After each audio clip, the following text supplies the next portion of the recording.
Sayap Senja. Kisah peri yang membawa petaka.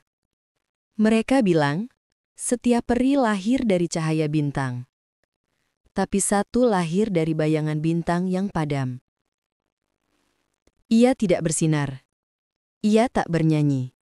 Ia tak menebar keajaiban. Namun di bawah sayap hitamnya, dunia peri akan mengenal sesuatu yang lebih menakutkan daripada malam. Kehilangan cahaya itu sendiri. Namanya Lyren. Peri yang tak seharusnya ada. Namun tanpa dirinya, dunia tak akan pernah tahu bahwa cahaya pun bisa menjadi kutukan. Di negeri Auleria, tempat cahaya menari di udara, dan setiap kelahiran peri disambut dengan sinar aurora, dunia seolah sempurna. Langitnya tak pernah gelap, dan bunga-bunga mekar tanpa musim.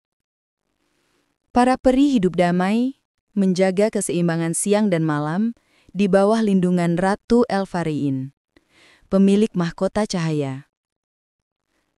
Namun pada hari kelahiran Lyren, sesuatu yang belum pernah terjadi sebelumnya mengguncang seluruh negeri. Langit yang biasanya berpendar lembut, tiba-tiba berwarna kelam. Gerhana menelan matahari. Dan ketika Lyren lahir, seluruh nyala kristal di istana redup serentak. Ia memiliki sayap bukan dari cahaya, melainkan dari bayangan yang berkilau kelam, seperti malam yang dibungkus kabut. Saat ia menangis, bintang-bintang di atas Auleria meredup. Para tetua berbisik ketakutan. Seorang peri kelam, tanda kehancuran sudah dekat. Namun sang ratu berkata lembut, tak ada jiwa yang diciptakan sia-sia. Mungkin ia adalah keseimbangan yang kita butuhkan. Ratu Elfarein membesarkan Lyren layaknya anaknya sendiri, berharap kelam yang ia bawa bisa menemukan maknanya. Tapi dunia tidak sebaik ibunya. Ketika para peri muda menyalakan lentera cahaya untuk belajar terbang, lentera mereka padam jika Lyren mendekat. Ketika mereka menumbuhkan bunga dengan lagu lembut, kelopak bunga layu saat suara Lyren terdengar. Senyumnya membuat langit mendung, dan air matanya membuat embun menjadi es. Ia dijauhi, ditakuti bahkan oleh mereka yang pernah bersumpah untuk melindungi semua kehidupan. Kau bukan bagian dari kami. Pergilah sebelum kau memadamkan dunia ini. Kata-kata itu menusuk hatinya seperti duri dingin. Lyren pun pergi ke Danau Cermin, tempat roh-roh kuno tinggal. Airnya memantulkan bukan wajah, melainkan jiwa. Di sana, ia bertanya pada bayangannya. Jika dunia tak ingin aku bersinar, mungkinkah aku memang diciptakan untuk membawa senja? Bayangan di air tersenyum dan menjawab, tanpa senja, cahaya tak pernah tahu batasnya. Hari berikutnya, Auleria mulai berubah. Langit yang selalu terang mulai diselimuti kabut jingga keunguan. Daun-daun kristal kehilangan cahayanya, sungai tak lagi berkilau. Para peri panik. Mereka mencari sumber petaka, dan semua mata mengarah pada Lyren.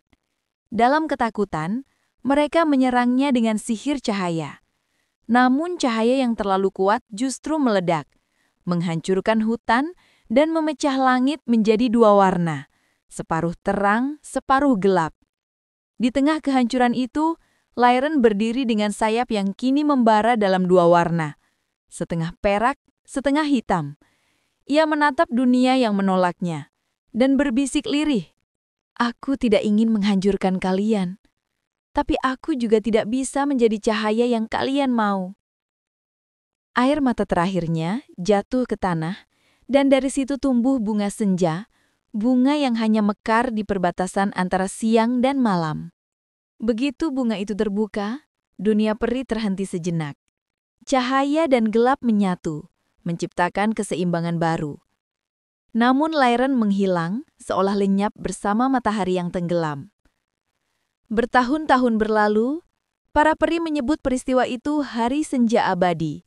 Mereka kini hidup dalam dua waktu, terang dan gelap, siang dan malam. Dan bunga senja tumbuh di seluruh penjuru negeri menjadi simbol bahwa dari kehancuran, lahir keseimbangan. Namun setiap kali senja turun, angin berbisik lembut di antara pepohonan.